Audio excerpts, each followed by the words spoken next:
ভাইরা আমার, চিন্তা করার বা হতাশাগ্রস্ত হওয়ার কারণ নেই।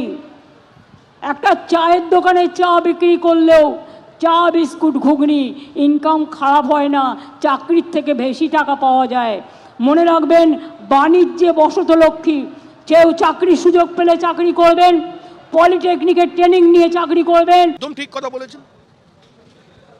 সরকারি চাকরি পেতে গেলে যে অঙ্কের টাকা দিতে হচ্ছে, সেই টাকা সুদ সমেত শেষ পর্যন্ত গিয়ে যে জায়গায় দাঁড়াবে তাদের মাইনেতে পোষাবে না। ওইসব হিসাব নিকাশ করেছেন, ক্যালকুলেশন করেছেন। 8 লক্ষ থেকে 12 লক্ষ, কোনটা 6 লক্ষ থেকে 9 লক্ষ, এইসব হিসাব করে তাদের মাইনে ক্যালকুলেশন করে, দিয়ে তো বাড়বে না, দিতে পারবেন না এই সরকার, সেসব হিসাব করেই বলেছেন।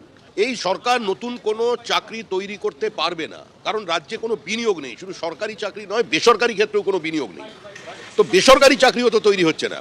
সে কারণেই মুখ্যমন্ত্রী বলছেন যে তোমরা চায়ের কেটলি নিয়ে বেরিয়ে পড়ো। বলছেন সরকারি চাকরির থেকে চায়ের দোকান করলে বেশি লাভ হবে। হ্যাঁ, ওইদিকে দিল্লিতে এক চাবালা বসে আছে, দিদি এক চাবালি হবে ওখানটায়।